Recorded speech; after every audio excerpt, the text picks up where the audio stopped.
اللہ فرماتے ہیں یہ جو میری یاد ہے نا، لیکن اس کا بھی ایک طریقہ ہے یاد کا، اس طریقے سے اگر میرے رسول کریم علیہ السلام نے فرمایا اللہ کا ذکر اس طرح کرنا کہ دیکھنے والا تمہیں دیوانہ سمجھے، لوگ سمجھیں کہ کوئی مجنون ہے، کوئی جنونی ہے، کوئی پاگل ہے۔ یہاں اللہ تعالیٰ معاف کرے، آپ ذکر کی مجلس چھیڑیں، آپ ناز شریف کی مجلس چھیڑیں تو بہت سارے لوگ پروفیسر بن جاتے ہیں، وہ ساری نہیں ہلاتے، ان کی زبان ہی حرکت میں نہیں آتی۔ حالانکہ رب کریم کا ذکر اس طرح کرو کہ دیکھنے والا تمہیں دیوانہ سمجھے، کہیں اور کھونے کی ضرورت ہی نہیں۔ میرے حبیب گویا ہمیں فرماتے ہیں تو رب کے ذکر میں اس طرح کھو جا کہ تجھے دنیا کا خیال ہی نہ رہے، تجھے پھر دنیا کی ہوش نہ رہے۔ لیکن اگر نماز میں بھی خیال غیر آئے، ذکر میں بھی توجہ کہیں اور ہو، زندگی میں وہ عجیب لمحہ تھا، وہ میرے ساتھ تھا اور میں تنہا تھا۔ اگر ماحول یہ ہو کہ آپ کہیں جسم کے ساتھ تو موجود ہوں، روح موجود نہ ہو، تو پھر لذت ذکر بھی میسر نہیں آتی، پھر کیف نہیں حاصل ہوتا۔ یاد رکھیں کہ اس طرح کھو کے رب کی یاد کہاں سے کیف آئے؟ الجھ ہی بڑا گئے ہیں۔ وہ مستی، وہ سرور، وہ کیف جو اللہ کے ذکر میں ہوتا تھا، جو کبھی مرشد کامل کے سامنے بیٹھ کر لوگ اللہ اللہ کرتے تھے تو لگتا یہ تھا کہ یہ یہاں ہیں ہی نہیں، یہ تو کہیں اور چلے گئے ہیں، یہاں موجود ہی نہیں۔ لیکن اب وہ موج نہیں، وہ شوق نہیں، وہ درد نہیں، وہ زیب نہیں۔ اقبال تڑپ کے کہا کرتے تھے خیرت کی گتھیاں سلجھا چکا ہوں، یا رب مجھے صاحب جنوں کر دے، اللہ مہربانی فرما، وہ کیفیت دے، وہ سرور دے۔ زندگی میں اگر اطمینان چاہتے ہو تو کبھی کبھی سب کچھ بھول کے نا تو مست ہو جایا کرو رب کی یاد میں۔ کبھی کبھی چھوڑ دیں دنیا، چھوڑیں یار موبائل، کسی وقت کریں اس کو بند، چھوڑیں اس بات کا خیال کہ فلانے نے سلوٹ کیا ہے کہ نہیں کی، چھوڑیں۔ حضرت باجزید بستامی رحمت اللہ تعالیٰ علیہ فرماتے میں نے اعتکاف کبھی اپنی مسجد میں نہیں کیا، یہ کہ سارے ہی ہاتھ چومنے والے، سارے ہی پیار کرنے والے۔ فرماتے میں جب اعتکاف کرتا تھا تو میں بستام سے دور نکل جاتا تھا جہاں کوئی مجھے جاننے والا نہ ہو۔ اٹھ بلیا چلو تھے بسیے جتھے بس دینی سارے اننے، نہ کوئی ساڈی ذات پچھانے تے نہ کوئی سانو مننے، چل ادھر چلے۔ اٹھ بلیا چلو تھے بسیے جتھے بس دینی سارے ہی اننے، نہ کوئی ساڈی ذات پچھانے تے نہ کوئی سانو۔ اتنا شوق ہے سلوٹ کرانے کا، اتنا شوق ہے تعارف کرانے کا، اتنا شوق ہے اپنا بتانے کا، تو یہ چیز غلبہ کر جاتی ہے، پھر نام رہ جاتا ہے، روح نہیں رہتی، پھر وجود رہ جاتا ہے، پھر باطن کی کیفیت نہیں رہتی۔ خدا را اپنے آپ کو بے چین نہ کرو، بے قرار نہ کرو، بے سکون نہ کرو، رب کی یاد میں آ جاؤ، درود و سلام میں آ جاؤ، نعت کے حسن میں آؤ، تلاوت کی دنیا میں آؤ، سجدوں کے نور میں آؤ۔ آؤ کبھی کھول کے دل مسجد کی صفائیاں کریں، آؤ نہ کبھی کوئی بوڑھا، دادی، نانی، دادا ان کے پاس بیٹھ کے پیر دبا کے اللہ کو راضی کریں۔ یہ کیف والی جگہ ہیں، یہ سرور والی جگہ۔ اتنی بے چین ہماری زندگی ہے، بے قرار ہے، تڑپتے ہوئے لوگ، لڑتے ہوئے لوگ، ایسے لگتا ہے ابھی ایک دوسرے کا گریبان تھام لیں گے، بے قرار، بے چین۔ کسی کو انتظار کا کہا جانا کہ 10-20 منٹ کسی کا انتظار کرو تو بعض لوگ مجھے ایسے لگتا ہے جیسے یہ ان کا کلیجہ پھٹ جائے گا، ڈاکٹر کے انتظار میں بیٹھے ہیں تو بڑے پریشان ہیں۔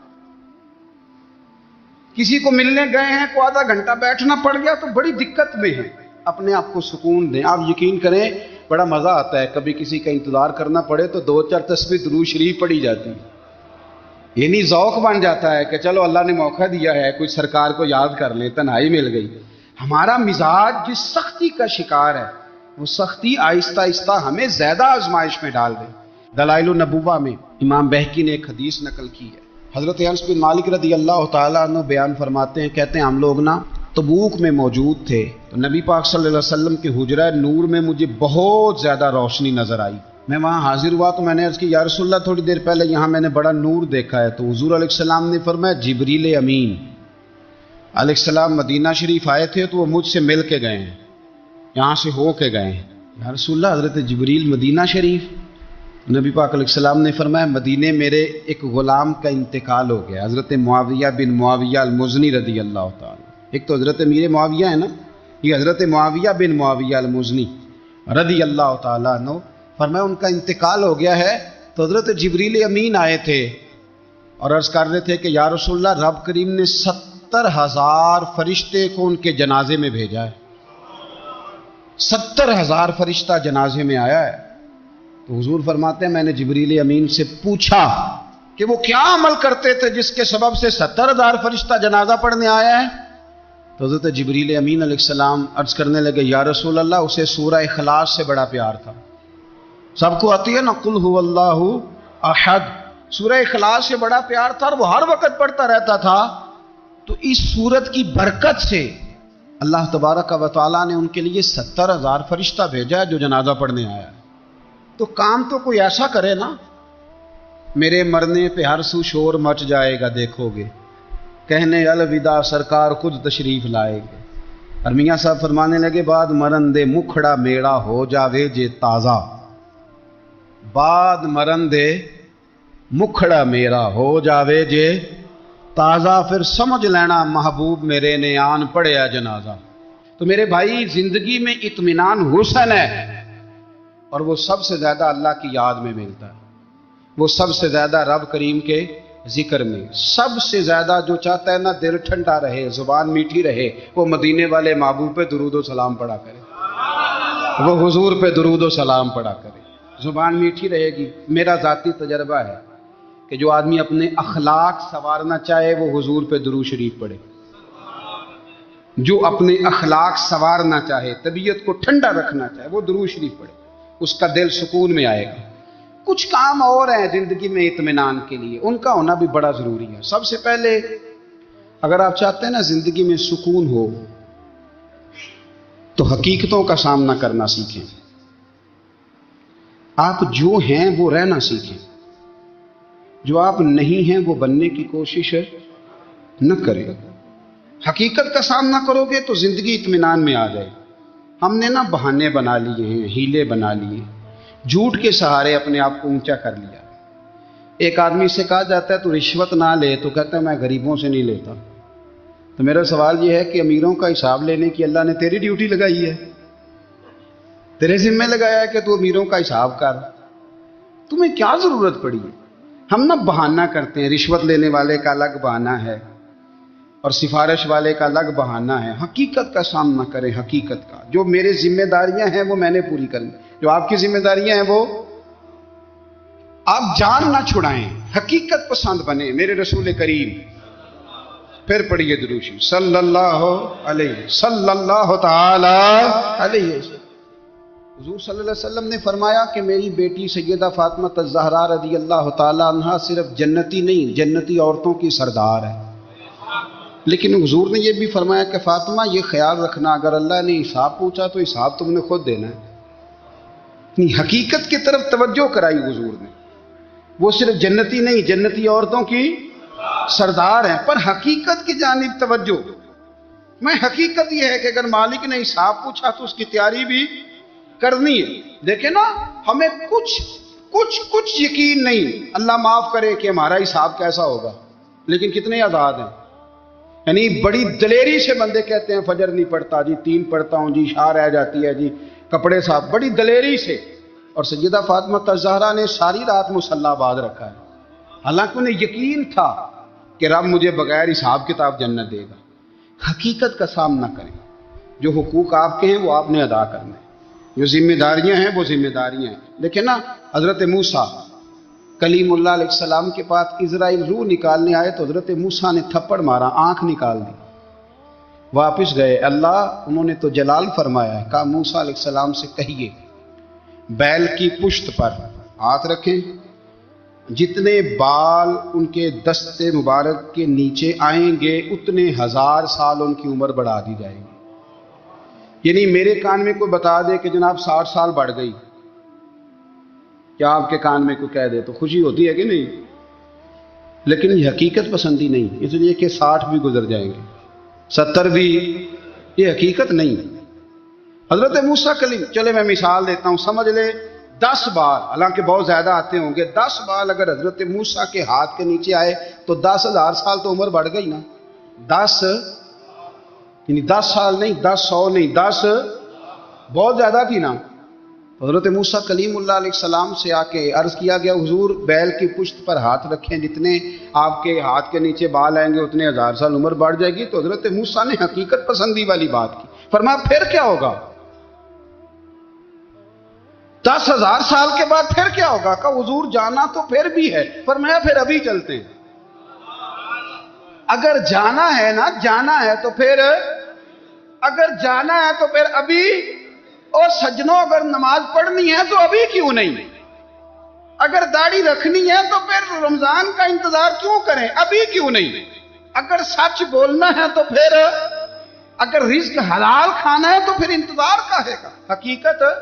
حقیقت ہوتی ہے، بہانہ ہوتا ہے. حقیقت چھپ نہیں سکتی بناوٹ کے اصولوں سے، کیونکہ خوشبو آ نہیں سکتی کبھی کاغذ کے پھولوں سے. یہ بات یاد رکھیں. اگر جانا ہے تو حضرت کلیم فرمانے لگے پھر 10,000 سال کے بعد بھی جانا ہے. تو آج بھی ہمیں بے قراری زندگی میں اس لیے کہ ہم حقیقت پسند نہیں، ہم بہانوں میں، ہم ہواؤں میں جیتے ہیں، ہواؤں میں، خیالات میں زندگی گزارتے ہیں. بڑا ٹائم پڑا ہے. مثلاً کتنا میرے رسول کریم صلی اللہ تعالی علیہ وآلہ وسلم نے ایک دن صحابہ سے فرمایا تمہیں حیا نہیں آتی؟ حضور کیا ہوا؟ فرمایا وہ والے مکان بناتے ہو جن میں تم رہ نہیں سکتے،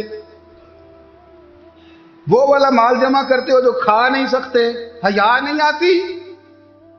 عرض کی حضور حکم کریں. تو محبوب فرمانے لگے جوتے کا ایک تسمہ بند کرتا ہوں تو سوچتا ہوں دوسرا بند کرنے سے پہلے موت آ جائے گی. ایک سانس اندر جاتی ہے تو دوسرا آنے سے پہلے میں یاد کرتا ہوں کہ مجھے دنیا سے جانا ہے. تمہیں حیا نہیں آتی؟ وہ مکان بناتے ہو جن میں رہ ہی نہیں سکتے، وہ مال جمع کرتے ہو جو کھا. حقیقت پسند نہیں بھائی. ہم بہت سارے لوگ ہیں بڑی باتیں سناتے ہیں، بڑی، میں کہتا ہوں اصل میں نا زیادہ باتیں سنا کے نا بیچارہ اپنے آپ کو مطمئن کرنا چاہتا ہے. اصل بات یہ ہے کہ اندر سے نا ہلا ہوا ہے، کچھ بھی نہیں، بڑا زیادہ ہنستا ہے اور مجھے لگتا ہے کہ کوئی گہرا زخم چھپا رہا. اس لیے ملمہ سازی، حقیقت پسند بنو، حقیقت پسند. یاد رکھنا من ترک صلاۃ متعمدا فقد کفر. میرے رسول نے حقیقت بیان کی. فرمایا جس نے ایک نماز بھی جان بوجھ کے چھوڑی اس نے رب کے رب ہونے کا انکار کیا، اس نے کفران نعمت کیا. یہ حقیقت ہے، کوئی کلیریفیکیشن نہیں، کوئی وضاحت نہیں. جو نماز نہیں پڑھتا، جھوٹ بولتا ہے، غلط بیانی کرتا ہے. جو شخص رزق حرام کما کے کہتا ہے کہ اس کے بغیر گزارا نہیں چلتا، وہ جھوٹ بولتا ہے. اس لیے کہ رب فرماتا ہے جب تجھے پیدا کیا ہے تو تیرا رزق میرے ذمہ ہے. اللہ فرماتا ہے کہ لا یکلف اللہ نفسا الا وسعہا، میں کسی پر وہ بوجھ نہیں ڈالتا جو اٹھا نہ سکے. نماز فرض کیا اس کا مطلب ہے ہم پڑھنے کے قابل ہیں. اس نے ہمارے ذمہ داریاں لگائی ہیں تو مطلب یہ ہے کہ ہم ذمہ داریاں ادا کرنے کے قابل ہیں. ورنہ وہ کہتا ہے میں وہ بوجھ ڈالتا ہی نہیں جو تجھ سے اٹھایا نہ جائے. اگر چاہتے ہو کہ زندگی میں اطمینان ملے تو خدا را حقیقت پسند والی زندگی گزارو. یہ فضاؤں میں زندہ رہنا، ہواؤں میں، اللہ بڑا معاف کرنے والا ہے، اللہ بڑا کریم ہے، معاف کر دے گا. تو بھئی یہ بات صحابہ کو بھی پتا تھی، یہ اہل بیت کو بھی خبر تھی. تو وہ تو ایک ایک بات کا لحاظ کرتے تھے. یہ غوث اعظم کو بھی پتا تھی، یہ ان کے والد کو بھی پتا تھی جنہوں نے کسی کا ایک سیب کھا لیا تھا تو 12 سال اس کے گھر میں نوکری کرتے رہے. انہیں نہیں پتا تھا اللہ بڑا کریم ہے، معاف کر دے گا، ایک سیب ہی ہے نا. تو حقیقت پسندی آپ کو سکون دے گی. اور اگر آپ نے اپنے آپ کو غیر مطمئن کیا ہوا ہے، بات کچھ اور ہے، اور آپ نے اپنے آپ کو ڈال کسی اور طرف لیا ہے، تو پھر آپ کو سکون مل سکتا. سکون حقیقت پسندی میں، اصل میں سکون ہوتا ہے، اداکاری میں سکون نہیں ہوتا. تیسری بات سنیں، اگر آپ چاہتے ہیں زندگی میں مطمئن رہیں تو دنیا داروں سے امیدیں توڑ دیں، اللہ اور اس کے رسول سے امید وابستہ کریں، اولیاء اللہ سے امیدیں وابستہ کریں، صحابہ اور اہل بیت سے امیدیں، اللہ اور اللہ والوں سے امیدیں، دنیا داروں سے امیدیں. آپ کو پتہ ہے دنیا دار کی تباہی کب ہوتی ہے؟ جب انہیں خوش آمدی مل جاتا ہے. چودھری کا بیڑا اس وقت غرق ہوتا ہے جب اسے چودھری کہنے والے زیادہ ہو جاتے ہیں. سیٹھ صاحب اور نواب صاحب بیچارے تباہ تب ہوتے ہیں بھولے پن میں. جب ان کے دائیں بائیں ریلا ہوتا ہے سیٹھ صاحب کہنے کا، لوگ انہیں کھانا چاہتے ہیں، پیار ان کا نہیں ہوتا، ان کی جیب کا ہوتا ہے، محبت ان سے نہیں ہوتی، ان کی کرسی سے ہوتی ہے، ضروریات کا پیار ہوتا ہے، تباہ کر دیا جاتا ہے۔ ہماری ساری توقعات دنیا داروں سے وابستہ ہو گئی ہیں، ناراض نہ ہونا۔ پیروں نے، مولویوں نے، درویشوں نے، انہوں نے بھی سیٹ رکھے ہوئے جلسوں کی صدارت کرانے کے لیے، یعنی مذہبی جلسہ ہے، اس میں بہت زبردست پڑھے لکھے صاحب تقوی عالم کا خطاب ہے، اور کی صدارت وہ بندہ کر رہا ہے جس نے عشاء کی نماز بھی نہیں پڑھی، وہ بندہ صدارت کر رہا ہے۔ کیوں؟ اس لیے کہ اس نے ₹1,00,000 دیا محفل میں۔ خدا را دنیا داروں سے امیدیں چھوڑ دیں، ورنہ آپ کمزور پڑ جائیں گے، آپ کی امیدیں ٹوٹیں گی۔ کتنا کمزور ہے وہ شخص جو 2-4 ہزار کے لیے کسی بندے کی چاپلوسی کرتا ہے، اس کے پیچھے بھاگتا ہے، خوش آمدیں کرتا ہے، تھوڑے سے نوٹوں کے لیے، دکھ سکھ میں کام آئے گا اس کام کے لیے۔ میرے رسول کریم علیہ السلام نے فرمایا، جس نے بندوں کو راضی کرتے کرتے رب کو ناراض کر دیا، اس کی دنیا بھی گئی اور آخرت بھی گئی۔ اور فرمایا، جس نے بندوں کی پرواہ نہیں کی، اللہ کو راضی کیا، فرمایا اگر رب راضی ہو گیا تو لوگوں کے دلوں میں بھی محبت پیدا فرما دے گا۔ کیا ضرورت ہے خوش آمد کرنا دنیا داروں کی، سیٹوں کی، نوابوں کی، چاپلو۔ اور میں آپ کو ایک بات بتاؤں، ہوتا پتہ کیا ہے؟ یہ جو حب جا اور حب با ہوتی ہے نا، اس سے پیٹ نہیں بھرتا۔ آپ کو اگر خوش آمد کرنی ہے تو پھر آپ کو ساری زندگی کرنی ہے۔ پھر ان کو بھی پتہ ہوتا ہے کہ تعلق کس بنیاد پر ہے، اس میں کبھی بھی خلوص پیدا نہیں ہوتا۔ آپ بے چین رہتے ہیں، بے قرار رہتے ہیں، آپ کو تکلیف رہتی ہے ہمیشہ۔ کبھی بھی دنیا داروں سے امیدیں وابستہ نہ کریں۔ ایک بات سنیں بڑی شاندار، امام غزالی نے لکھی ہے۔ امام غزالی فرماتے ہیں کہ ہارون الرشید نہ حج کر کے واپس آیا بغداد میں، تو کونے میں حضرت بہلول دانا بیٹھے تھے، رش بہت تھا، مجمع بڑا تھا۔ حضرت بہلول دانا بھی سڑک کے کنارے بیٹھے تھے، تو سپاہی کہنے لگے یہاں سے اٹھ جاؤ۔ فرمانے لگے ہارون الرشید کی زمین نہیں، زمین میرے رب کی ہے، میں کیوں اٹھوں؟ وہ قریب سے گزرا تو سلام لی، تو آپ نے اس کا پروٹوکول دیکھا تو فرمانے لگے ہارون الرشید تجھ سے تگڑے تگڑے موٹے موٹے پروٹوکول میں نے لوگوں کے دیکھے ہیں، اور یہ جو تیرے دائیں بائیں آج تیرے نعرے لگا رہے ہیں، یہ پہلے ان لوگوں کے نعرے لگایا کرتے تھے، اور تھوڑا وقت گزرنے دے، جو تیرے بعد آئے گا نا، یہ سارے پھر ان کے نعرے بھی لگائیں گے۔ تو جھوٹ کی دنیا میں زندہ ہے، ان سے تو نے امیدیں وابستہ کی ہیں، یہ کل اس کے نعرے لگائیں گے۔